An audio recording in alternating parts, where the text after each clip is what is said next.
డ్యాట్లో pass. Friends, మీకు ఈ డ్యాట్లో pass case గురించి తెలుసా? ఈ సంఘటన జరిగి 65 సంవత్సరాలైనా ఇప్పటికీ ఎవరూ సాల్వ్ చేయలేకపోయారు. కానీ కొంతమంది దీన్ని సాల్వ్ చేయడానికి వాళ్ళ కాన్స్పిరసీ థియరీస్ని చెప్తూ ఉంటారు. అసలు ఆ పూర్తి ఇన్ఫర్మేషన్ ఏంటో తెలుసుకోవడం కోసం ఈ వీడియోని ఎండ్ వరకు చూడండి. ఫ్రెండ్స్, అది 1959 జనవరి 23. ఆ రోజు ఉదయాన్నే కొంతమంది హైకర్స్ సైబీరియాలోని ఉరల్ మౌంటైన్ దగ్గరికి వెళ్లాలని నిర్ణయించుకున్నారు. ఈ గ్రూప్లో 8 మంది అబ్బాయిలతో పాటు 2 అమ్మాయిలు కూడా ఉన్నారు. ఐగర్ డ్యాట్లో అనే వ్యక్తి ఈ గ్రూప్కి లీడర్గా ఉన్నాడు. ఇతను తన దగ్గరున్న రిజిస్టర్లో జరుగుతున్న ప్రతి విషయాన్ని రాస్తున్నాడు. ట్రైన్లో ప్రయాణిస్తున్నప్పుడు డ్యాట్లో తన రిజిస్టర్లో ఈ ట్రిప్లో ఏం జరుగుతుందని నాకు చాలా ఆతృతగా ఉంది అని రాశాడు. తర్వాత కొన్ని రోజుల వరకు గ్రూప్ అంతా కలిసి ట్రైన్లో, బస్సుల్లో, ట్రక్కుల్లో ప్రయాణించారు. గుర్రాలు కూడా ఎక్కారు. ఆఖరికి కాలినడకన ద్వారా ఆ పర్వతం దగ్గరికి చేరుకున్నారు.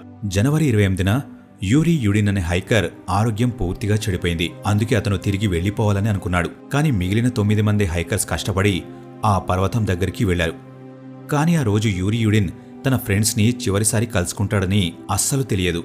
హైకర్స్ అందరూ మంచులో నడుస్తూ కెమెరాతో ఫోటోలు తీసుకుంటూ ముందుకు వెళ్తున్నారు.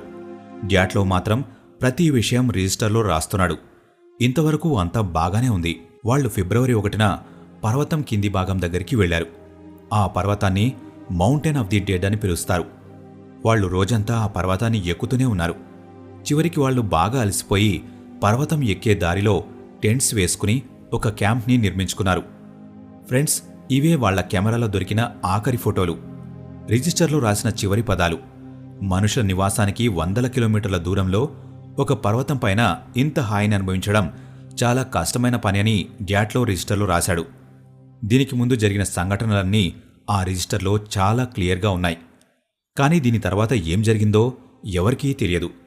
ఈ ట్రిప్ని వాళ్లు దాదాపు 16 రోజులు ప్లాన్ చేసుకున్నారు. 16 రోజుల తర్వాత ఖచ్చితంగా కుటుంబ సభ్యులకి తమ క్షేమ సమాచారం టెలిగ్రాఫ్ ద్వారా తెలుపుతామని వాళ్లు ముందుగానే చెప్పారు. కానీ ఆ 16 రోజులు పూర్తయి ఇంకా ఎక్స్ట్రా 15 రోజులు కూడా అయిపోయాయి. కానీ వాళ్ల కుటుంబ సభ్యులకి ఎలాంటి సమాచారం రాలేదు. అందుకే కుటుంబ సభ్యులతో పాటు స్నేహితులందరూ ఆందోళన పడుతూ ఉన్నారు. ఆఖరికి కొంతమంది వాలంటీర్స్ టీంని తయారు చేసి వాళ్ల కోసం పర్వతం దగ్గర వెతికించారు. అక్కడ దృశ్యాలు చూస్తే ఒక ప్రమాదం జరిగినట్టుగా అనిపిస్తుంది. టెంట్ పూర్తిగా మంచు కింద మునిగిపోయింది. దాని లోపల హైకర్ సామాన్లున్నాయి. కానీ టెంట్ని చూస్తే లోపల ఏదో భయంకరమైన ప్రమాదం జరిగి హైకర్స్ అక్కడ్నుంచి పారిపోవడానికి ప్రయత్నించినట్టుగా అనిపిస్తుంది. తర్వాత రోజు చుట్టుపక్కల హైకర్స్ కోసం వెతకడం మొదలుపెట్టారు. టెంట్ దగ్గర కొన్ని పాదాల గుర్తులు మంచులో ఉన్నాయి. అవన్నీ కొండ నుంచి కింద వైపుకి ఉన్నాయి. ఇందులో కొన్ని చెప్పుల గుర్తులు ఉన్నాయి, కొన్ని పాదాల గుర్తులున్నాయి. ఫ్రెండ్స్, నార్మల్గా నడిచినప్పుడు పాదాల గుర్తులు చాలా దగ్గరగా ఉంటాయి. పారిపోవడానికి పరిగెత్తినప్పుడు పాదాల గుర్తులు చాలా దూరంగా ఉంటాయి. కానీ ఇక్కడ పాదాల గుర్తులు చాలా దగ్గరగా ఉన్నాయి. దాదాపు 500 మీటర్ల వరకు వెళ్లిన తర్వాత ఆ పాదాల గుర్తులు మాయమయ్యాయి. ఎక్కువగా మంచు కురవడం వల్ల ఆ పాదాల గుర్తులు మాయమయ్యాయి. ఇన్వెస్టిగేషన్ టీం మాత్రం ఈ పాదాల దారిలోనే ముందుకు నడిచింది. కొంత సమయానికి వాళ్లు దేవదారు చెట్టు దగ్గరికి వెళ్లారు. ఇక్కడ వాళ్లకి చలిమంట కనిపించింది. వాటితో పాటు యూరీ డోరోషెంకో, యూరీ క్రివోనిషెంకో అనే 2 హైకర్స్ డెడ్ బాడీస్ కనిపించాయి. 9 మంది డెడ్ బాడీస్ని కనిపెట్టడానికి 2 నెలల సమయం పట్టింది. ముందు దొరికిన 2 శవాలపైన మంచి దుస్తులు కూడా లేవు. యాక్చువల్గా అంత చలిలో చాలా ఎక్కువ దుస్తులు వేసుకుంటారు, షూస్ వేసుకుంటారు. కానీ ఆ 2 శవాలపైన మాత్రం అస్సలు బట్టలు లేవు. వాళ్లు కేవలం లైట్ షర్ట్స్ ఇంకా షార్ట్స్ వేసుకుని ఉన్నారు. వాళ్లు చనిపోయినప్పుడు ఇక్కడ టెంపరేచర్ -30 డిగ్రీల వరకు ఉండొచ్చని ఇన్వెస్టిగేషన్లో తేలింది. వాళ్ల డ్రెస్సింగ్ స్టైల్ సమ్మర్ సీజన్లో ఉన్నట్టుగా ఉంది. దగ్గరలో ఉన్న దేవదార్ చెట్టుపైన కూడా కొన్ని విచిత్రమైన గుర్తులు కనిపించాయి. వాటి కొమ్మలు 5 మీటర్ల వరకు విరిగి ఉన్నాయి. ఆ దృశ్యాన్ని చూస్తే ఎవరో ప్రాణాలు కాపాడుకోవడానికి ఆ చెట్టుని ఎక్కడానికి ప్రయత్నించినట్టుగా ఉంది. ఆ తర్వాత 3 హైకర్స్ డెడ్ బాడీస్ కూడా టెంటు దగ్గర నుంచి దేవదారు చెట్టు మధ్యలో ఉన్న మంచులో కనిపించాయి. వీళ్లు మాత్రం మొదటి దొరికిన 2లా కాకుండా కొంతవరకు బట్టలు వేసుకున్నారు. కానీ వీళ్లు కూడా షూస్, గ్లౌస్ మాత్రం వేసుకోలేదు. వీళ్లు కింద ఉన్న అడవి నుంచి టెంట్ వైపుకి ప్రయాణిస్తున్నారు. కానీ మధ్యలోనే చనిపోయారు. వీళ్ల శరీరాలపైన చాలా గాయాలున్నాయి. డాక్టర్స్ వీళ్ళు చనిపోవడానికి హైపోథెర్మియా కారణమని చెప్తున్నారు. నిజానికి మనం ఎక్కువసేపు చలిలో ఉంటే మన శరీరంలో ఉన్న వేడి పూర్తిగా తగ్గిపోతుంది.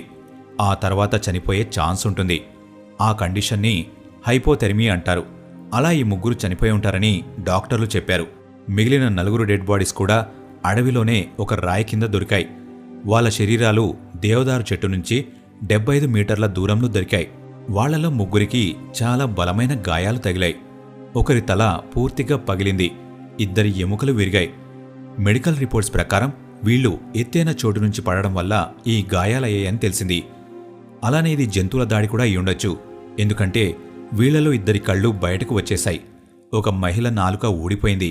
ఆశ్చర్యకరమైన విషయం ఏంటంటే టెంట్లో దొరికిన 2 షర్ట్స్ పైన, ఒక ప్యాంట్ పైన రేడియో యాక్టివ్ ఎలిమెంట్స్ దొరికాయి.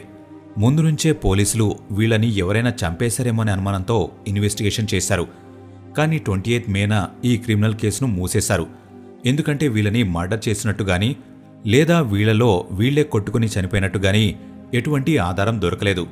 కానీ ఈ 9 మందికి ఏం జరిగిందో, టెంట్ డోర్ ఉన్నా సరే లోపల నుంచి కత్తి ద్వారా టెంట్ని కోసి మరీ పారిపోవాల్సిన అవసరం ఏమొచ్చిందో ఎవరికీ తెలియదు.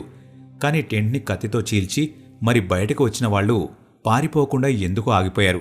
ఎందుకంటే వాళ్ల పాదాలు పరిగెత్తినట్టు కాకుండా నడిచినట్టుగా కనిపించాయి.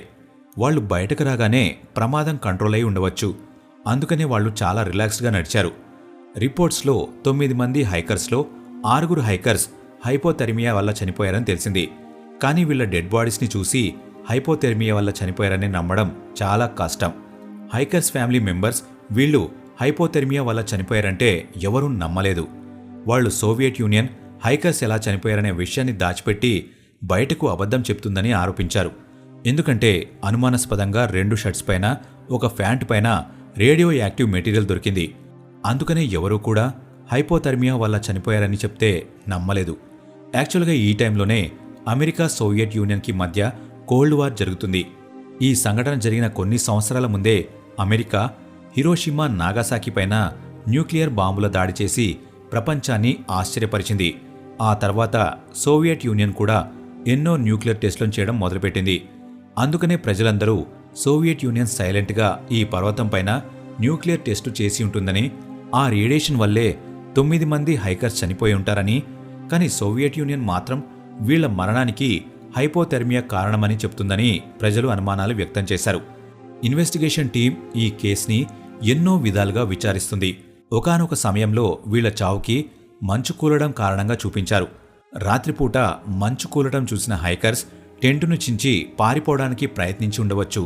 కానీ ఈ థియరీ కూడా నమ్మశక్యంగా లేదు. ఎందుకంటే ఒకవేళ మంచు కూలితే టెంట్ పూర్తిగా మునిగిపోతుంది. కానీ ఇక్కడ టెంట్ మాత్రం మంచుపైన క్లియర్గా కనిపిస్తుంది. ఇంకొక విషయం ఏంటంటే గ్రూప్ లీడర్ డ్యాట్లో ఒక అనుభవం ఉన్న హైకర్, అలానే ఎక్స్పీరియన్స్డ్ స్కయర్. అతనికి ఎలాంటి ప్రదేశాల్లో మంచు కూలుతుందో బాగా తెలుసు. అలాంటి వ్యక్తి ఇలాంటి చోట ఎలా టెంట్ వేస్తాడని అందరూ ప్రశ్నించారు. ఈ ఘటన తర్వాత కూడా ఇక్కడ చాలా ట్రిప్స్ జరిగాయి. కానీ ఎప్పుడూ మంచు కూలడం లాంటి సంఘటనలు జరగలేదు. ఒకవేళ అలాంటి విపత్తులు సంభవించినా సరే అవి మే ఇంకా ఏప్రిల్లో జరుగుతాయి. ఎందుకంటే ఎండాకాలం కావడం వల్ల మంచు కరుగుతూ ఉంటుంది. దానివల్ల మంచు కూలడం లాంటివి జరుగుతూ ఉంటాయి. కానీ వీళ్ళు వెళ్ళింది ఫిబ్రవరిలో, అది చలికాలం. చలికాలంలో ఇలాంటివి జరిగే ఛాన్సెస్ చాలా తక్కువ. ఫ్రెండ్స్, ఇదే హైకర్స్ తీసిన చిట్ట చివరి ఫోటో. దాన్ని ఆ రోజు రాత్రి తీశారు. దీన్ని చూస్తుంటే ఒక లైట్ ఫోటోలాగా ఉంది. చీకట్లో కెమెరా దాన్ని సరిగా ఫోకస్ చేయలేకపోయింది. ఈ ఫోటో వల్ల ఎన్నో కొత్త థియరీస్ పుట్టుకొచ్చాయి. కొంతమంది ఎవరికీ తెలియని ఆకాశంలో ఎగిరే వస్తువు అని చెప్తున్నారు. కొంతమందేమో ఇది టెంట్ పైనున్న ఎమర్జెన్సీ లైట్ అని చెప్తున్నారు. లేదా ఒక క్యాండిల్ లైట్ అయి ఉండొచ్చని చెప్తున్నారు. ఇది రాకెట్ అయినా, యూఎఫ్ఓ అయినా, లేదా ఏదైనా తోకచుక్కైనా కావచ్చు. వీళ్ల దగ్గరికి వచ్చి ఆగిపోయింది. ఒకవేళ అది ఇక్కడ పడితే క్రాష్ అయినట్టుగా ఆనవాళ్లు కనిపిస్తాయి. ఒకవేళ ఇక్కడ తోకచుక్క లాంటివి కూడా పడనప్పుడు వీళ్లు చనిపోవడానికి కారణమేంటి? వాళ్ళు ఎందుకని టెంట్ని లోపల నుంచి చింపారు?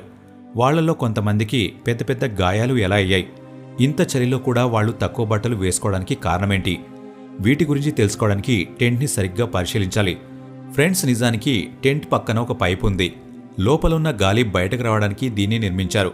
ప్రమాదం జరిగే రోజు డ్యాట్లో అతను ఈ స్టవ్ని కూడా వాడాడు. ఎందుకంటే టెంట్ లోపల వండిన ఆహారం కూడా దొరికింది. స్టవ్ని ఆపేసినప్పుడు అందులోని కొన్ని నిప్పులుండడం వల్ల మంట బాగా పెద్దదై ఉండొచ్చు. ఆ టైంలో ఎగ్జాస్ట్ పైపు లేకపోవడం వల్ల లోపల ఉన్న పొగ అలాగే ఉండి ఉండవచ్చు. దీనివల్ల లోపల ఉన్న హైకర్స్ ఊపిరి తీసుకోవడం చాలా ఇబ్బందిగా మారింది. వాళ్ళు పొగని కంట్రోల్ చేయలేక టెంట్ని చించేసి బయటకు వచ్చారు. ఈ థియరీని ప్రూవ్ చేయడానికి ఆధారాలు కూడా ఉన్నాయి. హైకర్ శరీరం పైన ఉన్న బట్టలు కొన్ని కాలినట్టుగా కనిపిస్తున్నాయి. కొంతమంది నోటి నుంచి రక్తం కూడా వచ్చింది. ఒక్కసారిగా చాలా పొగని పీల్చుకున్నప్పుడు దగ్గుతో పాటు రక్తం కూడా వస్తుంది. అందుకనే నోటి నుంచి రక్తం వచ్చి ఉండవచ్చు. హైకర్స్ బయటకు రాగానే కొత్త ప్రదేశం కోసం వెతికారు. కొంతమంది హైకర్స్ బట్టలు వేసుకుని టెంట్ నుంచి బయటకు వచ్చారు. అలా చోటు కోసం వెతుకుతూ చలిమంట వేసుకున్నారు. దాని ఆధారాలు కూడా ఇన్వెస్టిగేషన్ టీంకి దొరికాయి. పూర్తిగా బట్టలు వేసుకున్న 4 హైకర్లు అడవిలో కట్టెలు సేకరించడానికి వెళ్లారు.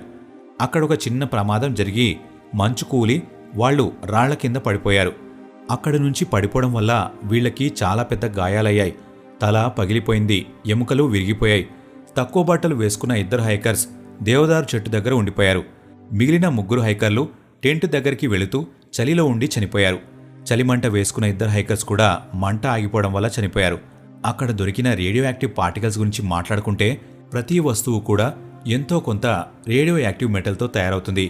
గ్రూప్లోని ఒక వ్యక్తి అలెగ్జాండర్ కొలివాటోవ్ ఒక న్యూక్లియర్ ఫెసిలిటీలో పనిచేస్తూ ఉండేవాడు. అలానే యూరీ క్రివోనోషెంకో కూడా ఒక సీక్రెట్ న్యూక్లియర్ ప్రొడక్షన్ ప్లాంట్లో పనిచేసేవాడని తెలిసింది. ఇక్కడ దొరికిన రేడియో యాక్టివ్ బట్టలు వీళ్ళిద్దరివే. మిగిలిన వ్యక్తుల బట్టల నుంచి నార్మల్ రేడియో యాక్టివ్ ఎలిమెంట్స్ దొరికాయి. మిగిలిన 2 వ్యక్తుల కళ్ళు, నాలుక ఊడిపోవడానికి జంతువు దాడి కారణమై ఉండవచ్చు. ఈ ప్రమాదం జరిగి ఇప్పటికీ 65 సంవత్సరాలైంది. 10 మందిలో కేవలం యూరీ మాత్రమే బతికి ఉన్నాడు. అతను ఆరోగ్యం బాగోలేకపోవడం వల్ల వెనక్కి తిరిగి వెళ్లిపోయాడు. అతను 76 సంవత్సరాలకు 2013లో ఏప్రిల్ 27న చనిపోయాడు. ఈ వీడియో ఇంతే ఫ్రెండ్స్. ఈ వీడియో మీకు నచ్చినట్లయితే లైక్ చేయండి. ఇలాంటి మరెన్నో వీడియోస్ కోసం ఇప్పుడే మన ఛానల్ని సబ్స్క్రైబ్ చేసుకోండి.